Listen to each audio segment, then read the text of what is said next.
isu Yaman, isu pribumi. Nah, orang-orang tertentu membawa isu Yaman untuk menyudutkan atau menjatuhkan Pak Anies. Gimana menurut Kakak Sari? Begini ya, kalau kita semua di Indonesia ini ditilik dari nenek moyang kita, silsilah kita, kita datang dari mana, semua juga akan ketahuan dia berasal dari mana. Selagi dia masih punya KTP Indonesia, dia adalah warga negara Indonesia. Betul. Jadi buat saya itu isunya Yaman atau isu mana, hari ini kita berhenti terhadap pemikiran-pemikiran tersebut. Kita harus pintar bahwa kita tidak usah lagi membawa hal-hal gitu. Bolehlah mereka mengatakan jagoan mereka A, B, C, D. Kita juga harus menyampaikan bahwa ini tidak benar. Mindset itu kita lupakan. Kenapa? Karena 2019 kita boleh gontok-gontokan. Akhirnya mereka bersama kok. Ya. Ngapain kita harus adakan perbedaan-perbedaan lagi? Kita tidak usah lagi mencari kelemahan-kelemahan. Yang kita perlukan sekarang di Indonesia adalah bagaimana orang-orang yang kita ajukan, orang-orang yang kita usung, orang-orang yang kita inginkan menjadi pemimpin kita ini, mereka bisa menciptakan keadilan bagi Indonesia. Menciptakan keadilan bagi Indonesia. Nah, ini lagi nih. Kira-kira selaku Ketua Beta Manis DKI Jakarta, strategi apa yang Kakak Hana dan Ketua Dewan Pakar Beta Manis DKI Jakarta akan menggunakan untuk memenangkan Pak Anies di DKI maupun di NTT kampung halaman itu sendiri? Silakan Ade Hana. Oke, kalau dari saya, karena saya masih termasuk kategori generasi milenial, mungkin saya akan lebih banyak segmen saya untuk teman-teman yang sesama milenial dan untuk pemilih pemula. Pemilih pemula yang menurut data itu jumlahnya juga sangat banyak, Pak Fritz. Jadi kita harus lumayan konsentrasi juga untuk teman-teman di pemilih pemula dan generasi milenial gitu. Salah satunya mungkin bisa dari gerakan sosmed.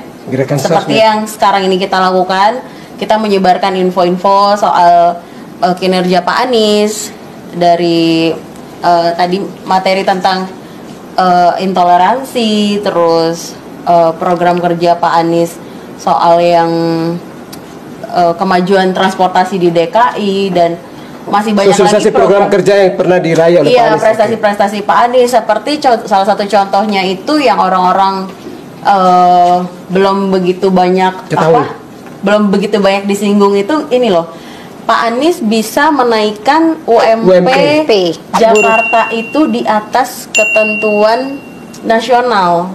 Di atas ketentuan nasional. Jadi misalnya mau kita bandingkan sama provinsi lain, provinsi Jakarta pada saat di bawah kepemimpinan Pak Anies itu kita UMP-nya naiknya tuh lumayan besar. Apalagi zaman Covid. Kebetulan Kakak Sari dari kaum buruh, bagaimana perasaan Kakak Sari ketika ada UMP? Saya pikir bahwa para buruh itu sangat nyaman. Sangat nyaman dan sangat bersukacita. Kenapa? Karena gini loh, ketika UMP itu naik dan bisa mencukupi, setidaknya mereka punya bonus lebih untuk menyimpan dan menabung buat masa depan anaknya. Hari ini belum ada yang memikirkan bagaimana anak Indonesia itu punya bonus masa depannya.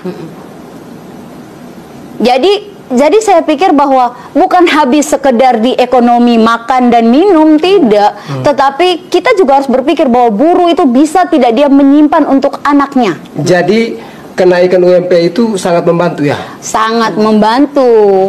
Berarti Anies berhasil dalam hal menekan angka pengurangan gaji itu ya? Iya, secara finansial, secara kesejahteraan yang dengan kenaikannya agak lumayan, itu bisa membantu sekali. Oke, sangat membantu ya. Jadi saya boleh nambahin sedikit ya. Jadi garis besar yang tadi udah kita bahas dari UMP, bantuan BOT ini, jadi sebenarnya Pak Anies ini sangat benar-benar memikirkan keluarga-keluarga yang ada di Jakarta gitu. Apalagi kalau beliau menjadi presiden. Mungkin bisa dilakukan secara nasional ya. Iya, mungkin beliau bisa melakukan atau mengadakan program yang lebih besar yang manfaatnya bisa lebih banyak dirasakan oleh seluruh rakyat penduduk kecil. Indonesia, rakyat kecil maupun di pelosok-pelosok gitu. Nah, ini saya mau tanya satu lagi Kakak Sari, ada beberapa lagi. Kakak Sari, selama mendukung Pak Anies, apakah Pak Anies membantu atau mungkin dari tim Pak Anies kasih duit nasi bungkus mungkin karena dinilai bahwa kita ini disuap dengan nasi bungkus, diberikan nasi bungkus, betul nggak? Oh, tidak. Kita datang dari hati, jadi kita melakukan dengan sukacita, tidak ada paksaan. Kita gunakan apa yang ada pada diri kita. Bahkan kalau bisa, kita gunakan kekurangan kita lah untuk membantu Pak Anies gitu. Ya. Yang penting Pak Anies menang begitu ya? Yang penting Pak Anies menang. Nasi bungkus tidak ada pun tetap kita kerja begitu. Kita kerja.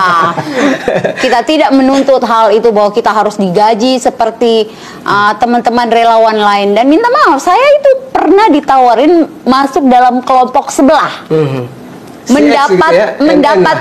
Mendapat jabatan yang bagus, yang bisa digaji nggak? Digaji mengelola keuangan gitu. Dan saya berpikir, kalau kita ikut bohir-bohir seperti ini, wah, besok-besok kita tergadaikan. Kebetulan hati nurani saya tidak mau tergadaikan dengan hal itu. Saya menolak. Kakak Sari mendukung dengan hati ikhlas, dan menurut dia digaji pun dia tidak pedulikan. Yang penting hatinya sudah lover kepada Pak Anies Baswedan. Nah, menurut kakak, ini kan ketua relawan yang dari jauh mundar-mandir menggunakan ojek, otomatis uangnya kantong sendiri kan, menggunakan kantong sendiri nih. Apakah ada donatur atau tim Pak Anies yang kasih duit atau nasi bungkus mungkin? Nggak ada ya, saya selama ini belum pernah dapat amplop, belum pernah menerima amplop Sukacita atau mungkin ada persan dongkol? Nasi bungkus. Ya, saya memilih Pak Anies itu atas dasar keputusan sendiri. Jadi seperti apa ya? Saya menggunakan hak demokrasi saya untuk memilih Pak Anies. Jadi saya melakukan hal ini dengan senang dan saya ingin berpolitik yang riang gembira. Gitu. Riang gembira. Jangan berpolitik lupa dengan riang gembira. Nah, harapan daripada kakak berdua, satu sebagai ketua Beta Manis DKI dan lebih tinggi lagi kakak Sari sebagai ketua Dewan Pakar Beta Manis DKI Jakarta nih. Gimana Ade Hana, punya harapan? Misalkan Pak Anies jadi presiden, apa yang kakak Hana mau tawarkan? Yang kedua, bagaimana harapan kepada masyarakat itu sendiri? Oh, oke. Ya saya sangat berharap Pak Anies bisa menang di pemilihan presiden di 2024 ya. Dan saya juga berharap teman-teman relawan se-DKI Jakarta dan se-nasional, tingkatan nasional itu kita terus bekerja keras, berjuang bersama-sama, bersatu, supaya kita bisa tetap bersama sampai di pemilihan Februari 2024. Kalau saya pribadi ya kepada Pak Anies, apalagi menjelang penetapan, ya semoga beliau sehat ya, tetap senyum. Meskipun banyak badai dan tantangan. Meskipun banyak badai dan tantangan, beliau pasti bisa melewatinya. Ya, beliau harus bisa melewatinya karena banyak sekali dukungan-dukungan baik datang dari partai politik maupun teman-teman yang mencintai Anies lovers itu. Nah, bahwa kita semua hadir untuk beliau. Jadi ketika beliau menjadi presiden, bawalah apa yang menjadi niatan baik dari teman-teman, terutama Indonesia. Kita tahu bahwa hari ini ada pembangunan di Indonesia, tetapi pembangunan seperti apa di Indonesia? Pembangunan manusia berkarakter. Kita tidak ada lagi rasa nyaman di jalan saat ini. Banyak sekali kejahatan-kejahatan yang terjadi di jalan. Apalagi kaum perempuannya. Apalagi kaum perempuan. Banyak sekali hari ini. Kita menginginkan namanya kenyamanan dan keamanan di negeri ini. Gitu loh, Kakak Sari ini mungkin penting juga. Sudah pernah ketemu Pak Anies? Saya belum pernah ketemu beliau. Happy saja berarti mendukung? Happy dengan happy. Ade Hana?